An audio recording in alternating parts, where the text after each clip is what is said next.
And we're live. How are you, sir? I think, are you on mute or am I on mute? Let's see. Can you hear me? Okay. This is what I wrote today just to get going. I said, for generations, the American dream was a promise. Work hard, stay the course, buy the house, build the life, plant your flag, and prosperity would grow around it. But what happens when the ground shifts? What happens when the cost of standing still becomes greater than the courage it takes to move? And I wanted to talk to you today about, just obviously, what you got going on and what your journey. And, the question was, is the American dream fading or is it simply no longer American? Because in a world where income can be earned anywhere, where real estate markets stretch across continents, where lifestyles are strategic decision, not an accident of birthplace, maybe the rules of the game didn't disappear, maybe they just changed. And so I wanted to get your story and let people really know what you got going on and what happened. In terms of how I found myself down here, Yes, Dante, sir. is that what you're talking about? Yes, sir. Okay, so my family business is basketball. I played professionally for 10 years, played in the NBA with Dallas, Detroit, and San Antonio, played overseas in Italy, Spain, France, Germany, and Venezuela, and then went into a 25-year college basketball and NBA broadcasting career. So basketball's been my life. And I was removed from a flight January 8th of 2025. I was on my way to call Purdue at Oregon for NBC Sports. And at 6:30 in the morning, this racist flight attendant said it was going to be my day. And it ended up being my day. And I got removed off that flight. And Dante, really, I mentally left the United States that day. I had to finish out the year calling games for the three networks that I work with, Big Ten Network, Fox Sports, and NBC Sports. But once it was over, I came right to Playa, and I haven't looked back. That's awesome, man. I'm curious to note that wasn't the first time you thought about moving out of America. No. I was, to be honest with you, I was really upset with myself that I wasn't financially prepared the first time that Trump got into office, because you could see it coming. And you could see the way there was a white lash to the 8 years of Barack Obama in the White House. The white lash based on a statuesque, royal type black man at the head of the United States government. And people that don't like that, they festered for years. You could feel it. And so the first time Trump got in office, I was already trying to leave the country then. And so I've been studying this for quite a while and looking at this, and just didn't like the way the country was heading in that direction. And so, I've been looking at this for a while. Understood. Obviously, you had a tremendous career. I'm 45, so I got to watch you firsthand do your thing, and you really were a role model of just excellence. Because you could put the ball in the basket, obviously, but it was your defense and your leadership that really stuck out for me. And so I just enjoyed watching you play growing up.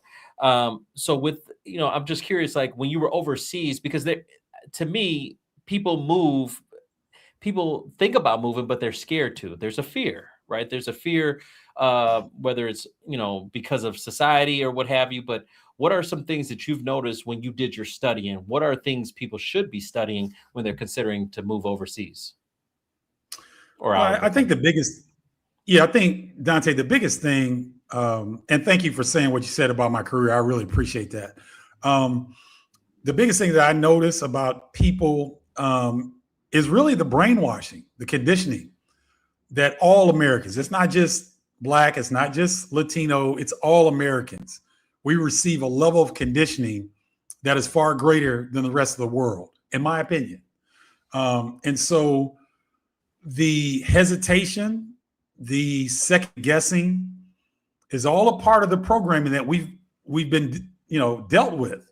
And it's unfortunate because what happens, and I've seen it, Dante, a few times now, when you get a young man or a young woman to to get out of the United States, just to travel. I might have lost you.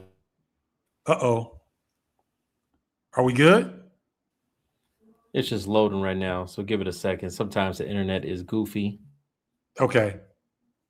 Yeah, because I'm strong on my end over here. Did you get? How about now?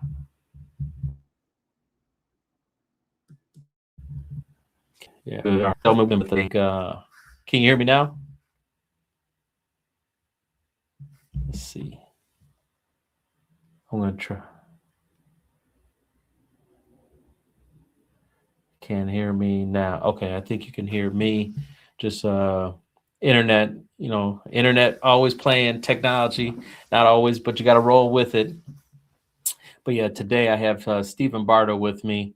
Like I said, starting point guard for the legendary Flying Illini, ILLINI.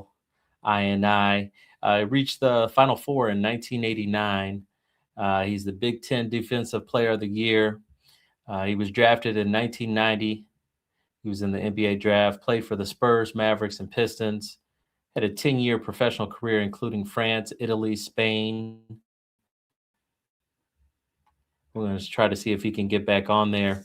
But it was interesting. Obviously, had a situation, obviously, with the flight, and decided to, that was the last straw that broke the camel's back, and decided to move out of America.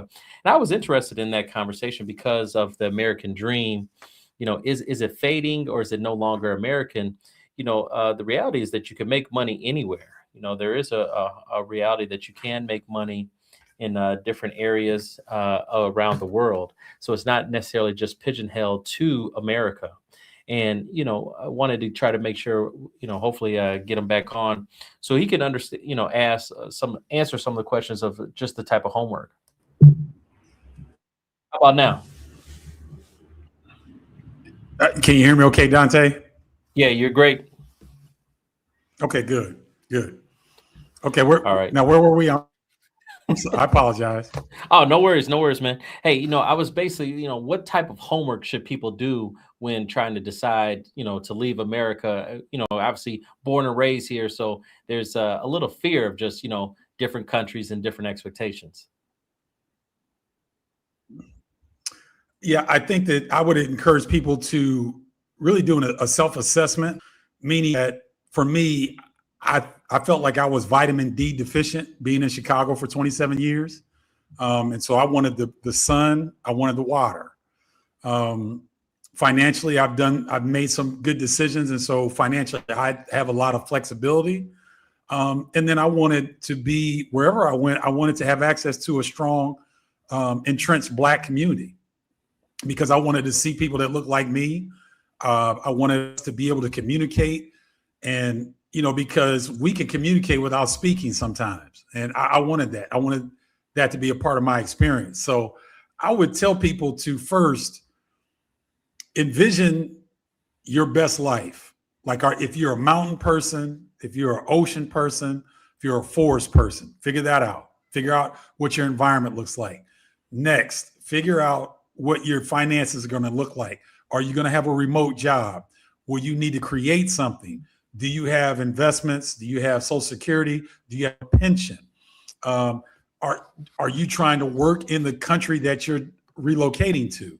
And then third, it's kind of more intangibles in terms of if you have pre-existing conditions health-wise, you need to be a little bit more sensitive about where you relocate to make sure that you have support in the medical area for whatever you may need. And so those are typically the three biggest things that I find is that, what environment do you think you'll thrive in?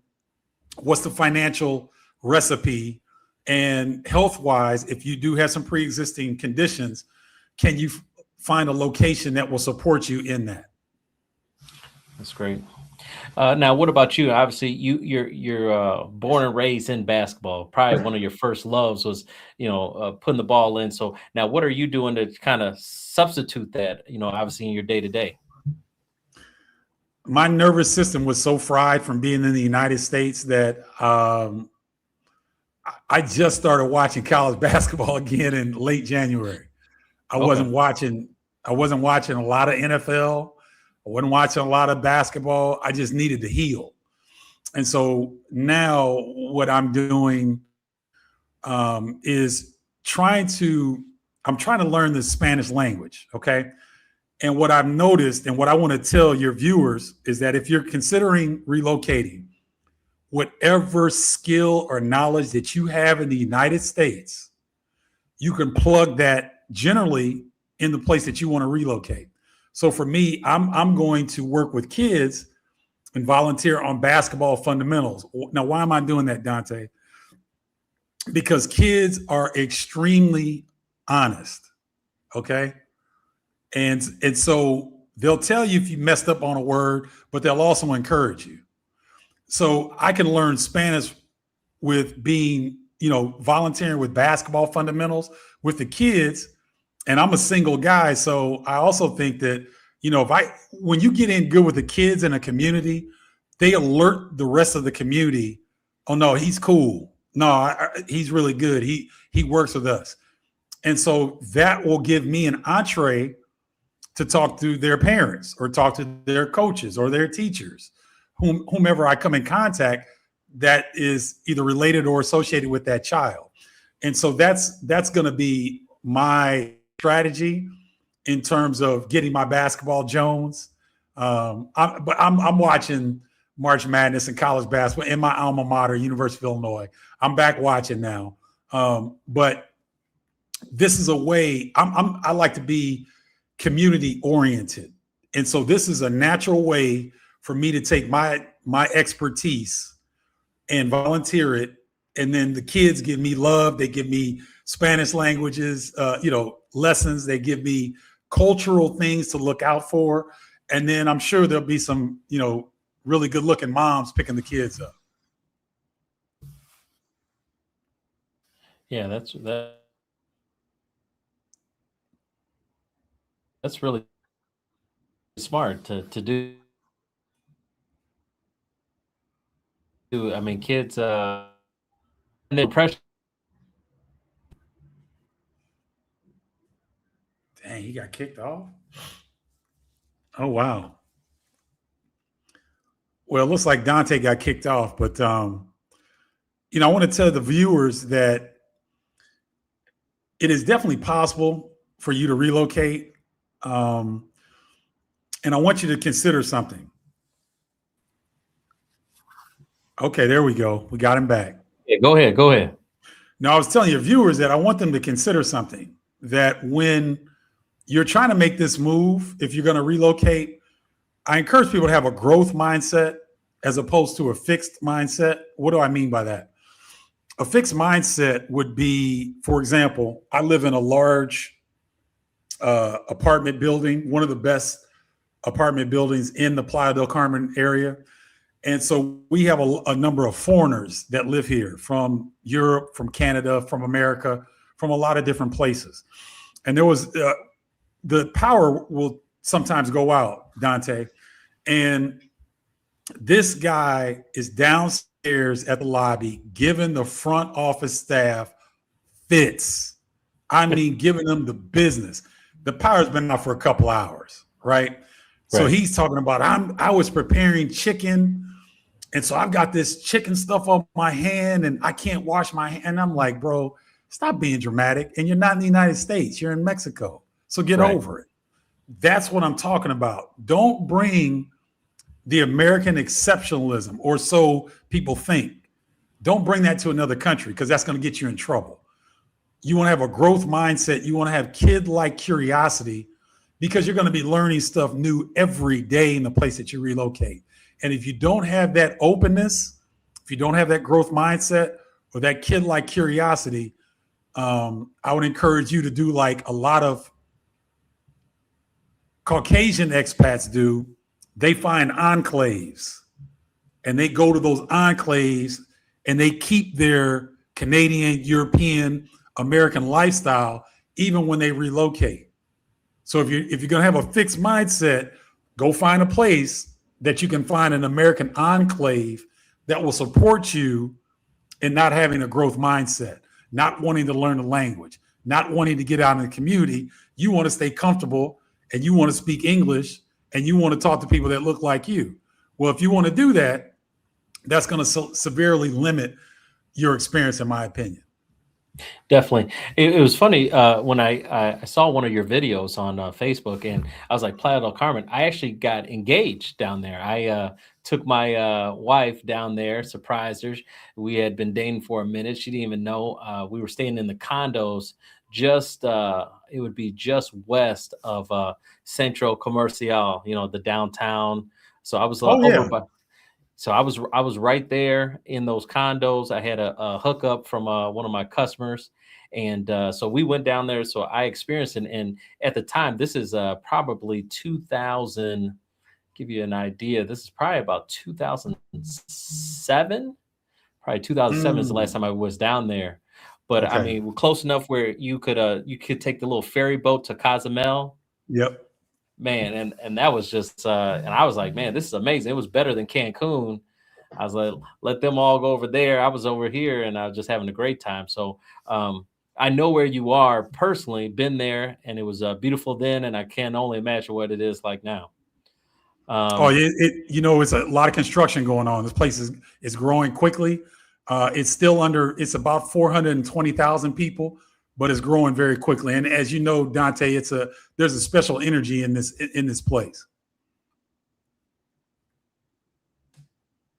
it really is. It really is. But it was a quiet secret back in the day. But now, to your point, man, a lot of people know about Playa del Carmen. Yeah, and it's become a So really. Go ahead. no, no, go ahead, go ahead. No, I'm just going to add that it's become a very international city, international smaller city.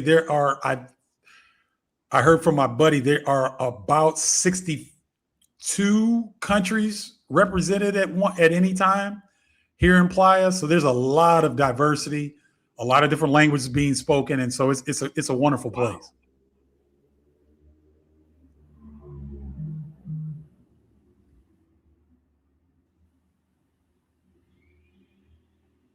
Uh-oh, you're sticking again, Me Dante. again. Okay, my back.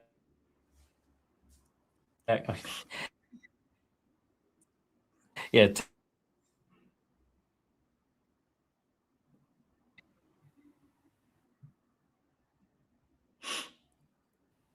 How about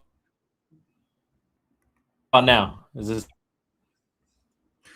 I can hear better? like two words, and then you go out, and you come back, and you go out, and you're frozen on the screen.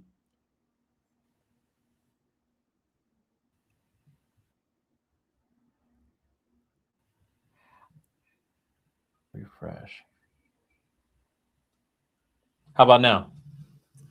Yeah, I can hear you. Yeah, there you go. There you go. I got you now. Okay.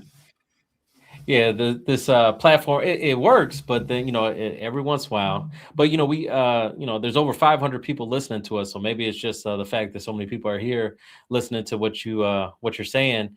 I was curious about what is your goal now, just moving forward in your life? I mean, obviously, you transition into a new location. What are you looking to do now? Just moving forward.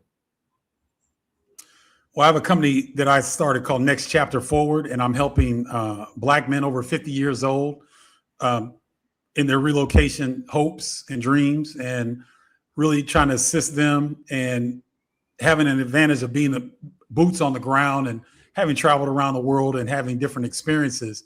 I'm trying to like pour in to these people that are interested, and it's a tough deal because I don't know that anyone naturally wants to leave their home country, but things have become so toxic and so divisive that my father actually shared with me an article. But I think I spoke with him last night, but he was saying that this is the most Americans that have ever left the United States, and the most Americans that have ever, what do you call it? They've revoked their citizenship. Mm. And so to me, and for your listeners and viewers, don't do that. Don't do that. That blue passport book is still very powerful. We may not be liked a lot around the world right now, but Sure. technically that passport is the ninth or 10th best passport in the world. In terms of you get to about 162 countries without having a visa. And so if you're thinking about relocating, keep your American passport. Yes, you have to continue to pay American taxes, but if you earn money in a foreign place, the first $120,000 to $130,000 is tax exempt in the United States. So just keep those things in mind.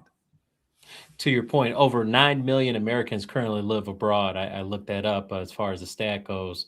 And it's probably going to go up. So it is a fascinating thing. What made you decide on Playa del Carmen? I mean, obviously you've been to Venezuela, you've been to, other countries. What really struck you about Playa del Carmen? My father will be 87 in October and my mother's 84. They're doing very well, but they're up in age. And I want to be in East Africa, in the Tanzania, Kenya region. That's where I ideally want to be. But I just didn't think it was wise to do that right off the top based on the fact that I want to get back home to my parents, to my brother and sister. It's interesting, though. I've got two sons. My oldest, Stephen Paul, is 34, and he lives in Puerto Rico. My youngest, Landon, is 27, who we were up all night trying to find a flight because he's working on a movie in Saudi Arabia. And so we're trying to get him out of there ASAP. And so it's funny that me and my children are outside of the mainland United States, all three of us. And so that's kind of why it was a family decision. I didn't want to have to go so far to come back home in case something happened. And for my family to be like, guys, look, I can fly from Chicago to Cancun faster than I can fly from Chicago to Los Angeles. Man. So I'm encouraging people to look at Mexico as an extended state in the United States. From Atlanta to Cancun is an hour and 15 minutes. It's an hour and 20 minutes from Cancun to Houston. So when people are thinking about leaving the country, this is one of the reasons why I push Mexico so hard, Dante, is because you've been down here, you got engaged down here. People generally, if they're going to go out of the country, Mexico is generally their first choice, right? Correct. And so there's proximity, there's familiarity because we have a large Latin population in the United States. Sure. And especially if you live around large metropolitan areas, you come in contact with these people. So it's not so foreign. And so those are the major reasons why I chose Mexico as opposed to anywhere else. Got it. I've been fortunate on the honeymoon. We went to Cabo. And so just having that, and I actually like Playa better than Cabo because it was more desert in the Cabo San Lucas area. And it's a little bit not as dry where you are. But I'll tell you, those mosquitoes, man, they tore me up. That little zoo? You guys got that little Playa del Carmen zoo that you can walk through? Man, I came out of there. Man, my goodness, man. You got to be careful on some of the areas here because it's very humid. Yes. And mosquitoes love humidity. And so, and then in the like as it's getting closer to the evening, that's when they really come out. So, but when you're here, though, you kind of figure out, you kind of get the rhythm of it. Yeah, it threw me off for a minute. Do they have now? Obviously, they had this huge, like 20 different calles, right? Streets. It was like, do they have workout facilities and stuff? Because I see you walking and working out. You still in some shape now. What are you doing? Oh, I'm always going to be in shape, Dante. I got to stay in shape. My dad, I was just referencing him earlier. He walks 3 miles a day, 5 days a week, and he gets mad. He gets mad when he's 50. He got 15 pounds over his playing weight. Now, mind you, he was playing in 1957 to 61. And so he got mad one time that he was 15 pounds over his college playing weight. And I said, Dad, please don't share that outside of the house because people are going to think you're crazy. And so I've got that lifelong athlete mentality, and that's what I do. But the beautiful thing about Playa del Carmen region is that this is a very health conscious place. It's very supportive for outdoor exercise activities. So I live Villanueva Mario Stadium is probably 4 or 5 blocks from where I live. There's a track. There's an elevated area where they do dancing and salsa and yoga and martial arts. Then there's a free weight, kind of a free weight pull up dip area. Then there's, and so you'll see kids, you'll see senior citizens, you'll see regular adults getting after it. And it's such a positive thing. Then you have, what's the gym? There's a World's Gym. There's a, I can't remember, but there's like 3 or 4 really, really good gyms. And then you've got that outdoor facility. And then you also got the ocean. Yeah, so you can also, you always go out there and run and work out because you see a lot of people doing that as well. I don't want to, I just want to touch a little bit on the cons. What were some of the things that you actually gave up that you recognize now? Hey, I had to give this up for this. Consumption. That's not a con. That's good. Good for you. But that's what I'm trying. I'm reaching to figure out what it is that, I mean, you get an occasional power outage. We've been fortunate enough, knock on wood, that there haven't really been any hurricanes that come through this region. The west coast of Mexico they've been catching a lot of stuff in the last 5 to 10 years. But Playa we get some bad storms, but we don't get hurricanes. I mean, my favorite restaurant in Chicago is Jamaican restaurant, but there's 2 Jamaican restaurants down here. Oh wow! So I get my fill of the red stripe and the jerk chicken, and so I mean, I miss my family and friends, but not enough to keep me in the United States. Got it. So that's about the only con, I think. That's awesome, man. Yeah. So I mean, basically, and how long have you been down there now? It's March, so I'm going on my 11th month.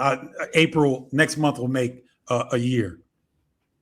Yeah, they were saying because it's one thing to go down there for a week, but it's another thing to live somewhere for 3 months. It's a different animal.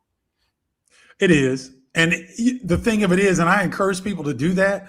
If you're going to consider relocating, try to go there at least 2 weeks. I know it's difficult for some people because of their job situation or whatnot.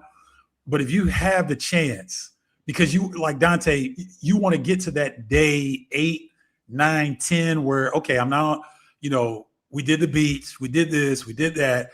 Okay, now what? You want to get into those days because now you're going to get out of the house.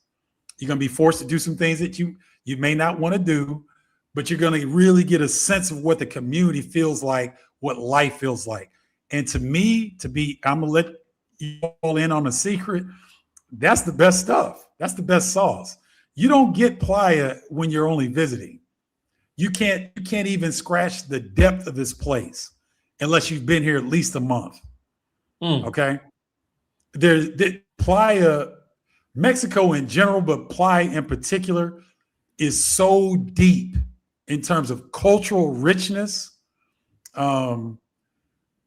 civic pride, family. The word is escaping me, but this place is really special, right? And I mean, Mexico probably has about 20 to 25 areas that have similar richness and depth of culture in it. This is a fascinating country. The people here are as friendly as any that I've encountered around the world. Mm-hmm. Yes, and I've had people who, a little bit of racism. We call it colorism down here because nothing hits like racism in the United States. So you see some of that. I've gotten some of that, and you know what? It's okay. It's nothing near the level that I've experienced back home, and it's people's ignorance. And Sure. my central nervous system is healing. I'm not as reactive anymore. I'm not as angry anymore. And so when that happens, I just take it with a grain of salt and keep it pushing. Yeah, that's all you really can do. I was curious, you said your son's in Puerto Rico. Did you check out Puerto Rico? Because I mean, that's a beautiful place too. Yeah, and see, Dante, I'm kind of weird in that I don't have to be miserly, but I am, and I like it as a game where I want to locate areas where people can easily afford to relocate and not be stressed Mm. financially. Puerto Rico is part of the United States, so anything that's dealing with the United States is going to be way more expensive than the rest of Latin America. So I Puerto got you. Rico is not cheap. It's a wonderful island. I love it. I love the vibe, the rhythms, the flavor. The ladies are beautiful. The Gorgeous. people they're warm. They're warm Yeah, people. right. But that price tag is I wouldn't say a lot more expensive, but it's probably 30 to 40% more expensive than it is here in Playa. Wow. So your dollar's going further in being in inland Mexico. Yes, Mexico.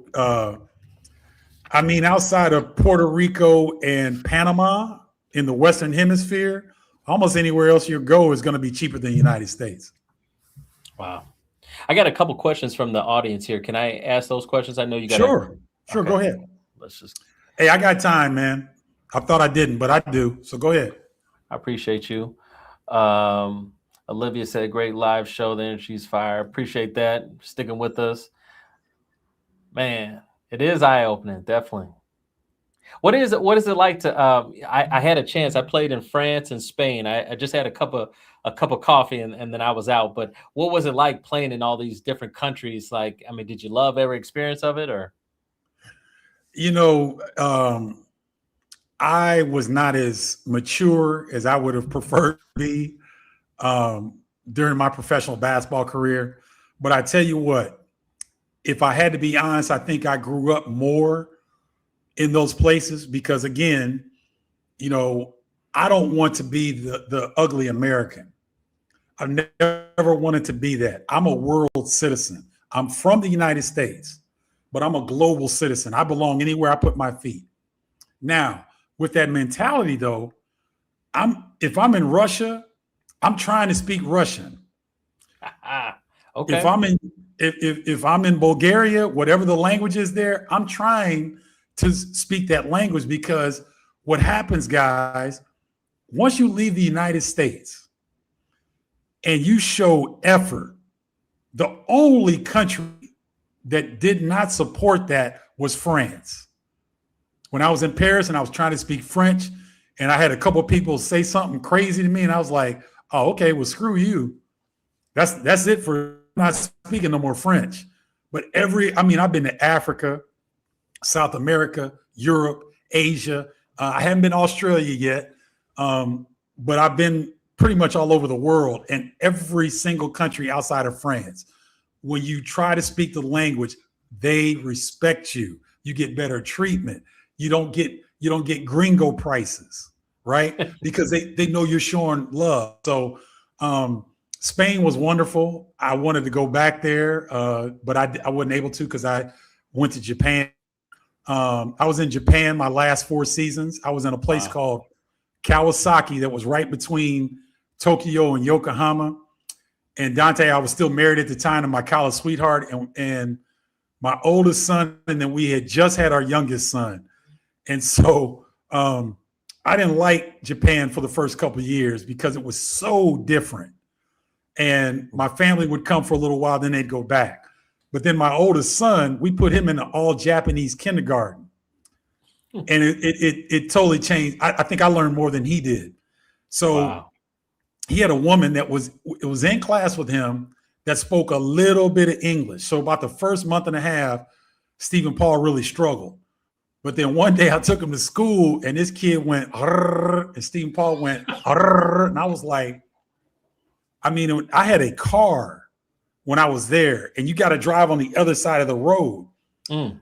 I'm getting ready to take this turn, and Stephen Paul at the time could read kanji, hiragana, and katakana. There's 3 different ways to write Japanese. He learned that. I'm getting ready to take this turn. He said, Dad, don't take that. It says do not enter. He was 6 years old. That's amazing. And me and my wife at the time looked at each other like, what the heck? And so, if you're a parent and your child does something like that, it's just, you're over the top, overjoyed. 100%. And so I had great experiences. Italy, Spain, Germany, Venezuela, even Venezuela was a great experience. I was there for about 2 or 3 months, but loved it. And if it ever stabilized, I would go back in a heartbeat. That's beautiful awesome. People, wonderful people. Is the American dream evolving instead of disappearing? Well, Clayton, I would argue that the American dream was only for a select population. The American dream wasn't designed for all of its citizens. Now they push it like the American dream is for all its citizens. That's not reality, in my opinion. But the good thing is, the best thing about the United States is, to me, Dante, is that you can create your own American dream. Now, you got to work at it. You got to learn some things. You got to become skilled. But you have the opportunity. There are places around the world where you can have all the drive you want. There's just not a lot of opportunity in certain places. So is the American dream evolving instead of disappearing? I would agree with that, because things are just shifting so quickly that we have to adjust. We have to respond. But there are still opportunities to carve out a life that you really want and desire. America seems to have marketing gimmicks, and they've sold us. And because of the internet, because of being able, I would have never talked to you 20 years ago. That's true. This could never happen. That's and true. So now the internet has kind of showed the truth, poked the holes in the myths. And so now we're actually expanding our mindset. I wish I was 20 instead of 45. It'd be different. But my mind is like, oh man, I never thought about that. Mm-hmm. What if I could have a life in a better climate where it's not 30 degrees outside? I'm not getting that vitamin D. I mean, what I'm going through right now. It's crazy.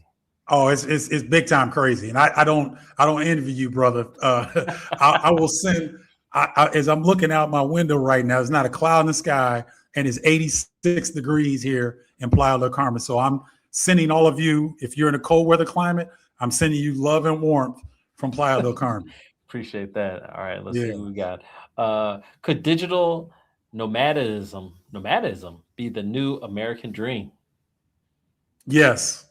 Break that down. Banter show, you are spot on, because Dante, what being a digital nomad gives you is complete freedom. So what does a digital nomad look like? Someone like me, I'm creating Next Chapter Forward, and I do 99% of the stuff via phone calls, video calls like this, or the internet. So I'm a digital nomad. And so once you can create a certain amount of money per month, you can go live anywhere in the world. Wow. And so Banter Show is spot on with this statement and this question. I do believe it's the new American dream, because the way things are, I don't want to get too controversial, Dante, because I have some very strong opinions, because I'm a serial researcher. And I'll give you an example. I did we work off VPNs. Okay. And so VPNs, if you can't access certain things, if you're outside the United States, if your IP address is not inside the United States, I can't get my YouTube TV. I can't listen to my Pandora if I don't have my VPN on. But as I'm trying, we were frantically, Landon and his mother and me, trying to figure out how the heck we're going to get this kid out of Saudi Arabia. I turned the VPN off because I wanted to see if I could see different information. It was mind-boggling. Wow. It was mind-boggling. the stuff that I'm seeing right now that's happening in the Middle East, I probably shouldn't have seen it because it made me even more anxious about getting my child out of there. And so it's things are shifting very quickly and not in the right direction, in my opinion. And there's going to be, and I'll just say this, there's going to come a point, Dante, where American citizens may not be able to leave the United States. I know that sounds crazy. I know that sounds far-fetched, but that's the exact direction that we're heading. How's your son right now? Has he got a flight at least? Yeah, we got him on a flight, but he's got to wait a couple of days. And his mom was trying to be like, look, I don't care what it costs. Get him out tomorrow. I said, Leslie, he's going to be fine. Right. We taught him well. He's in the diplomatic quarter where the bomb hit. He's 3 blocks where the drone went into the U.S. embassy in Riyadh. Wow. He's in that neighborhood. Oh, but the thing of it is, it couldn't have been that bad, Dante, because I called him. It was 3 a.m. He didn't even know about it. So I said, okay, it couldn't have been that bad because hotel staff would have alerted him and his other co-workers, which they have about 300 people working on this huge motion picture over there. Sure. So at least he's got some co-workers, people. He's in a great location. And so we're prayerful that, he can be okay until Friday till he can get on that plane and get in U.S. airspace. Man, thoughts and prayers to you and your family on that. That is tough. Thank you. I did see a video. That. Yeah, it's woo. Kathy writes, are we limiting ourselves by thinking only within U.S. borders? Oh, of course. Totally, Kathy, because guys, there are 190 other countries around the world. And contrary to the propaganda that we're pushed in the United States, not everybody's trying to get to the United States. Generally, like I have Dante, you see our content. I put out content daily. And I had a gentleman that said, well, if Mexico's so good, why are all the people trying to come into the United States? And I said, sir, what you're doing is you're putting a brown face and you're trying to blanket that to Mexican citizens. I said, the majority of people that are trying to get into the United States are places that the United States has destabilized.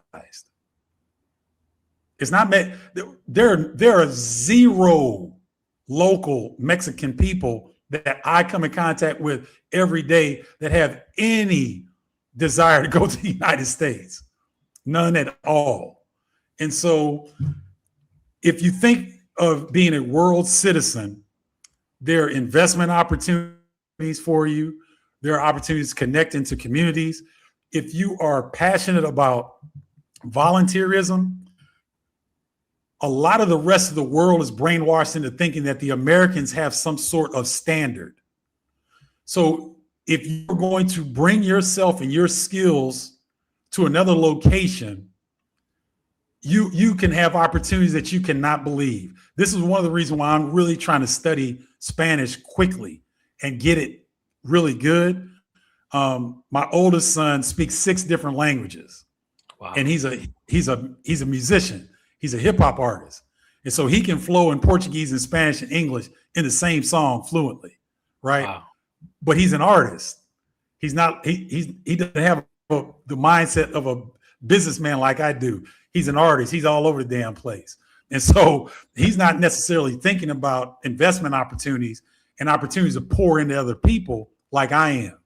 Right. But when I learned Spanish, Dante, one of my goals is you're going to see me on a Spanish broadcast calling a basketball game. Oh, man, you heard it here first. I can't wait. Here first. So, yeah, there are all kind of opportunities outside the United States. So please don't limit yourself to just inside the borders. Nothing wrong with that. If that's your comfort level and you feel good at home, you want to stay at home, by all means do so. That's not what I'm advocating. Understood. But if you have a desire and you have an interest or a curiosity, please look into it. Please take a scouting trip. I don't think you'll be disappointed. That's awesome. All right, we got a couple more here. Appreciate everyone putting comments in, and international basketball journey adds so much depth. Yeah, I agree. I mean, you've been there, man. I said 1990 NBA draft. You said Spurs, Mavericks, and Pistons. France, Italy, Spain, Japan, Venezuela. I mean, you've been around. I have, and I've been very blessed, Dante. I feel very fortunate to have these opportunities. My parents poured into me big time, supported me throughout my basketball development. It paid for my college education at the University of Illinois. It afforded me a great professional career, and to be able to tap in and still have friends like Cuz and Nami in Japan. I've got people in Nigeria and Ghana. I got people in Spain and Italy.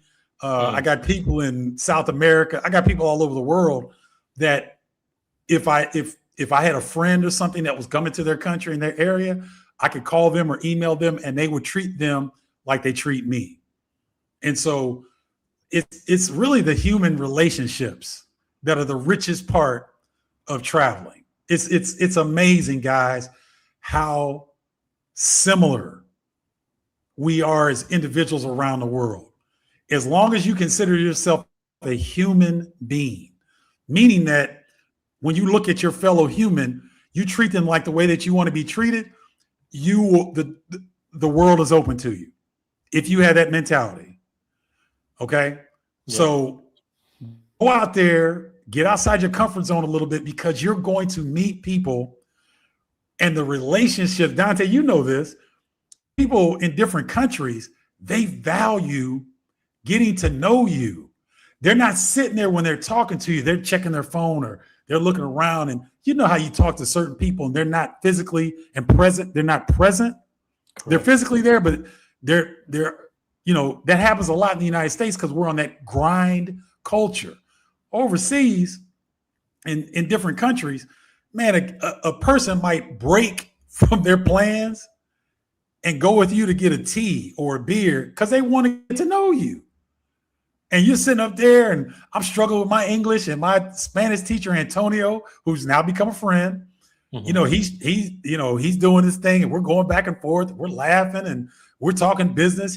I'm trying to help him grow his business to target some American people that, I would get to come down here that want to relocate and want to learn a language and want to go on tours and all these different things.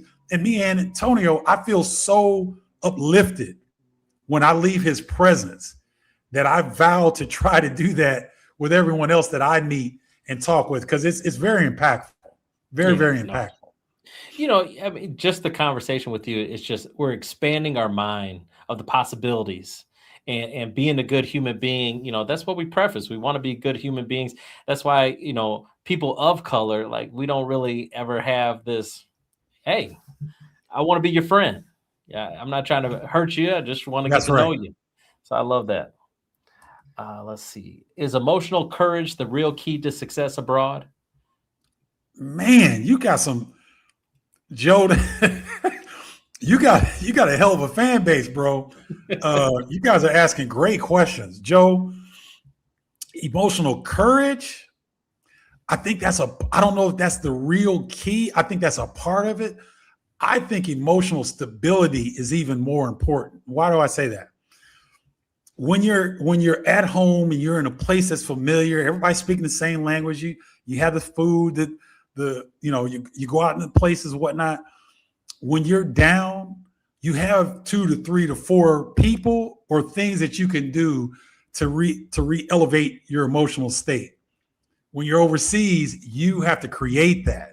You have to figure out what's going to get you back on your square. What's going to get you to calm down and be back to regular again. That takes time, right? So Joe is really, that's a great question. Golly, I would, emotional courage and emotional consistency and finding what, like, for example, I'm going to take salsa and bachata dance lessons. Because I love to dance. I'm rhythmic. But I live by myself. I get lonely. I have times where I'm down. I can't talk to enough people from the United States sometimes. It's just a loneliness thing. And if you live alone, you understand what I'm saying. So how do I get out of feeling lonely? I'll walk over to the track in the evenings. It is packed. There's people hooping over here. There's people playing tennis over here. I'll see some of the people that I see in the mornings when I go work out. Orturo. What's the other gentleman's name? And then there's other African Americans. There's other Americans there. There are Canadians I know. There's Europeans I know. And so when that loneliness disappears. Right. Right. And so you just have to figure out, it takes time, but you have to figure out what you can do to get your emotional stability intact.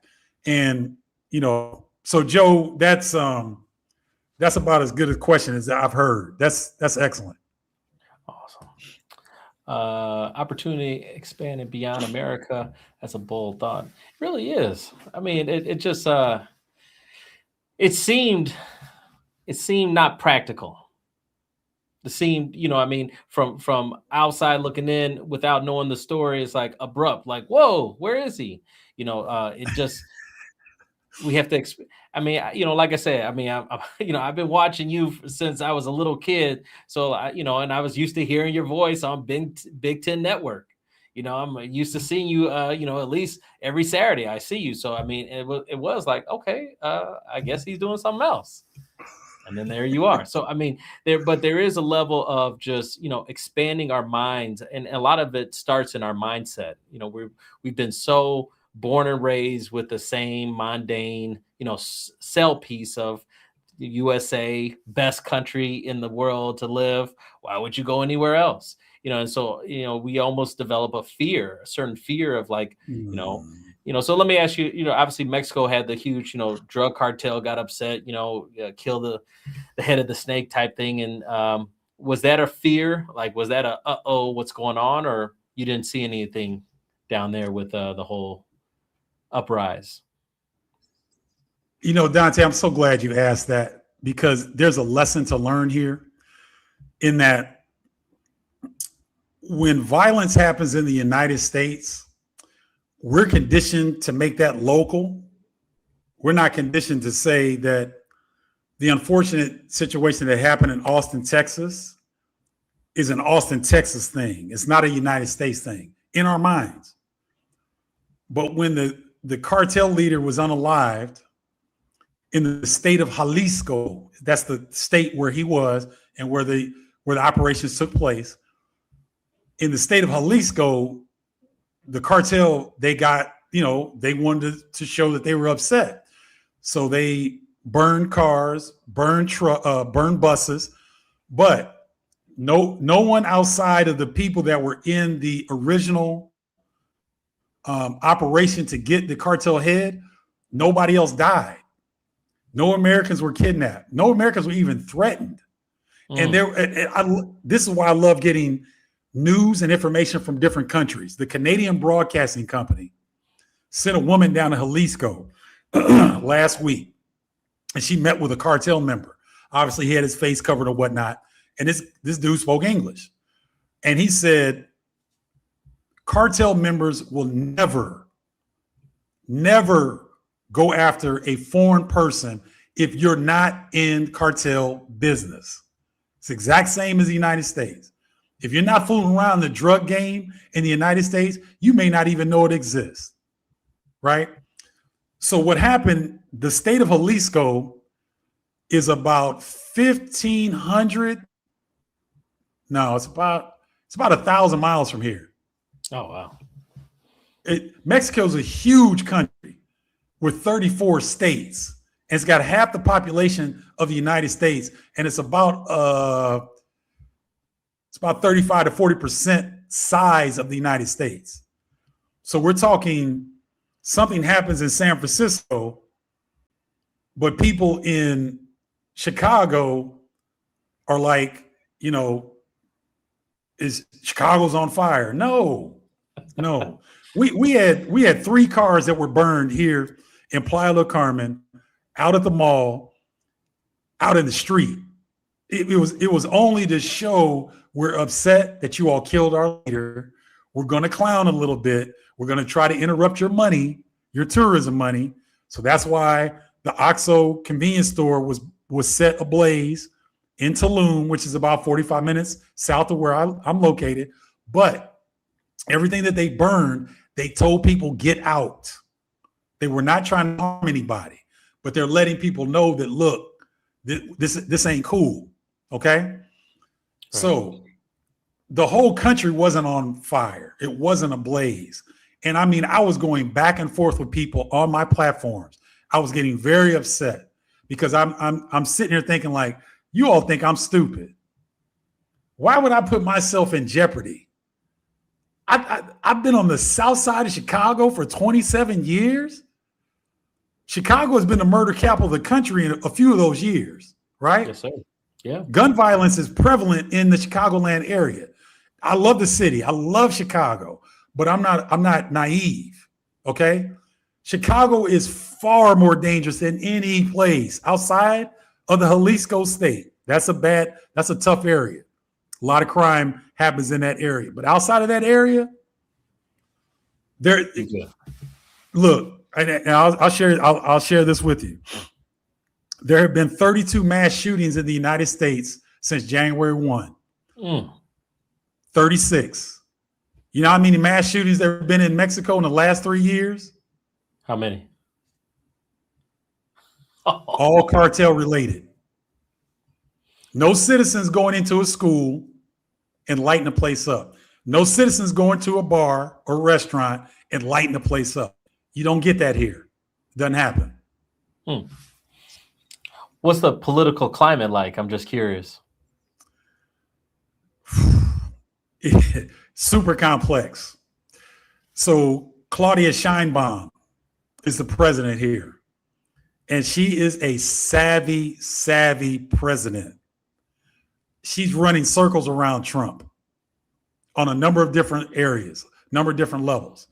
Now, does she have unanimous support in the country? No, but no president has unanimous support in any country.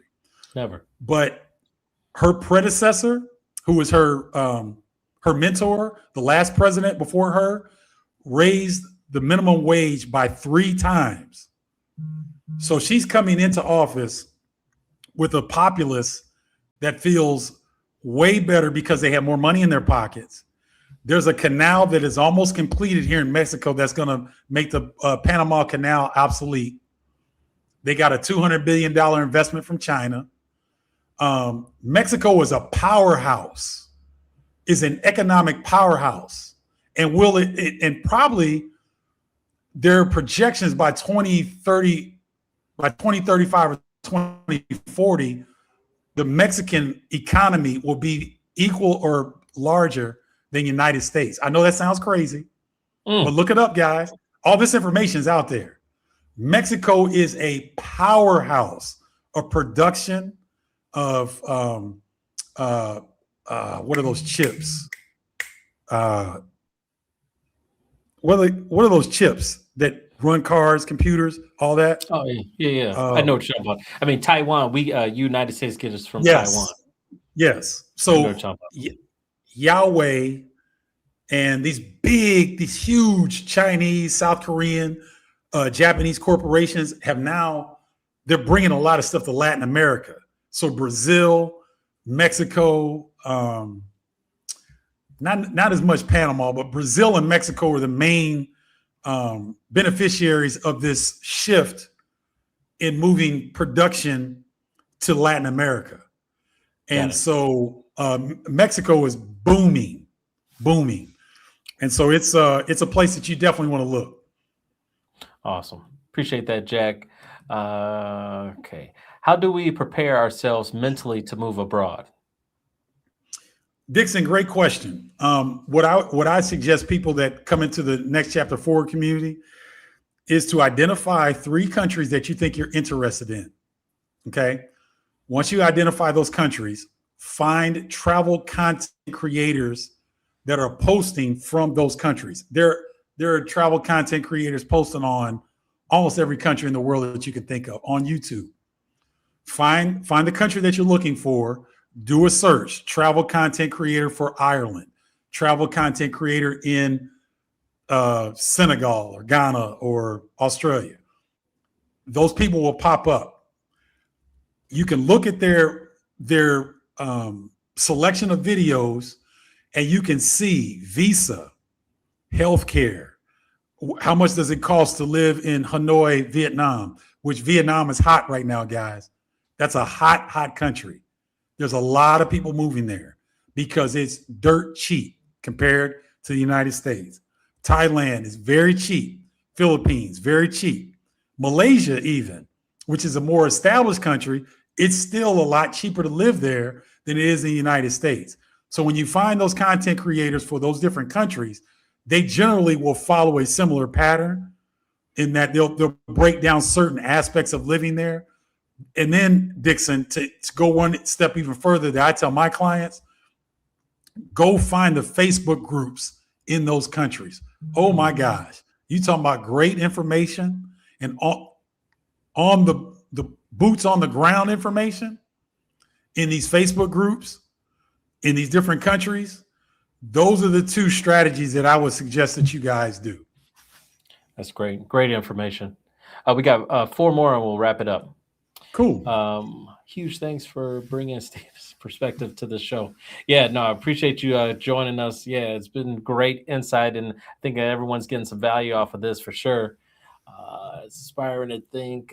Yeah, it is. I mean, it's got me thinking. It's like, hey, it's got me thinking for sure.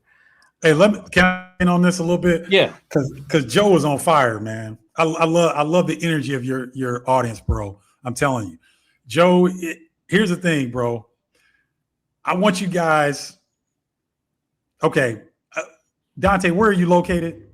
I'm Brookfield, Illinois. Oh, you're in Chicago. Okay. Yes, sir. Yes, sir. Okay, so let's picture Chicago today. Okay. Dante says it's 30 degrees, so that's kind of warm for Chicago, believe it or not, at this time of year. So, but it's still kind of chilly. It's kind of cold, right? I don't know if it's sunny or gloomy or whatever. Cloudy today. Cloudy today. So let's just say there was a snowstorm a couple days ago. So there's still snow on the ground, but it's turned black because of the dirt from the street, right? And you're bundled up for the 3rd or 4th month. Yes, sir. And you're just tired of putting on all these damn clothes, right?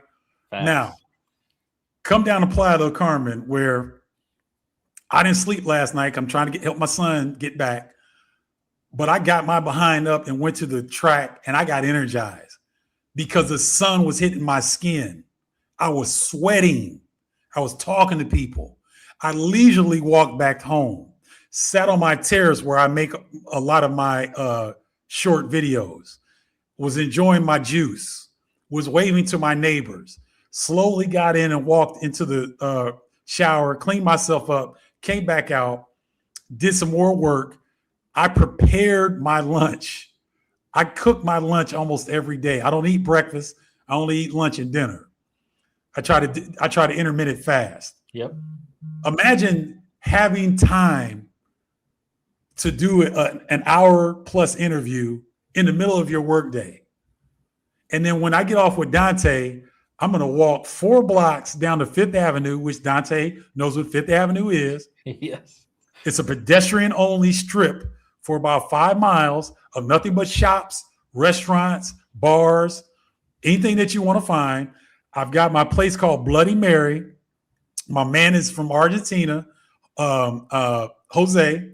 Jose looks after me. You get 2 for 1 beers. 2 for 1. 2 for 1 beers. Wow. Right? And the beer that I like is Indio. It's a Mexican beer. It's my favorite. Go get my 2 for 1 beers. I sit and talk to Jose.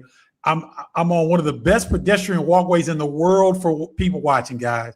The people watching down here is unmatched. So then I invariably meet somebody almost every time I go, exchange information. I leisurely walk back home. I intentionally walk slow. I mean slow. I don't have a car down here. I don't have a bike. I walk everywhere. Whoa. I average 12,000 steps a day. It's amazing. And everywhere I go is slow. Okay? Imagine that for yourselves, ladies and gentlemen. If you're a beach person or you're a sun person like me, close your eyes and picture that. 86 degrees on March 3rd. Man. And you've got time. You've got time to speak with people. You've got time to check in on your parents. You've got time to study Spanish. You've got time to do the things that you want to do. And guess what, guys? It's a fraction of the cost. So just think about that when you're thinking about that tonight when you go to sleep. Man, you teasing us, man. Teasing us. No, I want to excite you guys. I want you to be smile as freely as I'm smiling because I'm happy. Oh, that's awesome, man. Do you think remote work is redefining what success looks like today? Totally. Because guys, here's the thing. During COVID, we were forced to do some things that we weren't necessarily comfortable with. But what happens is when we went through that period where we had to be at home and you had to work from home, people started getting used to it. And they're like, wait a minute, that commute cost me an hour and a half a day. And in that commute, I might have 2 or 3 times where my cortisol shoots through the roof because I'm in a road rage situation. Or I'm in Evanston, Illinois, and I'm trying to drive to my house in Southside Chicago, and we get 6 inches of snow out of nowhere, and I get almost stuck on Lakeshore Drive. Yeah. Right? And I'm paying for this. I'm paying for all this. Right? Yes, yep. And so now if you're able to remote work, the most dangerous thing that people do in the United States every day is to get into their cars. Seriously. That's a statistical fact. That is the most dangerous thing that most Americans that are not in illegal activity, obviously, that are not carrying weapons. But if you're going about your day and you get in the car, that's the most dangerous thing that you can do every single day. And most Americans do it every single day without thinking about it. So you eliminate that, you get up and you can set your schedule to get into your remote work situation. You're probably working way more efficiently in a remote work situation than you would be having to go into an office because now you know better. You've been exposed. So definitely remote work. You definitely have to rethink that now, for no question about it. Digital nomad. That's going to be the word of the day that I learned from this one. Digital nomad. Hey, man, we're going to wrap it up. No, I appreciate everyone. The comments who keep coming. But, I was curious. Are you recognized when you're down in Mexico? Are people like, they know who you are? Or do they, he looks familiar or nothing? I've had it happen a couple of times because, I rock my Flying Illini T-shirts and,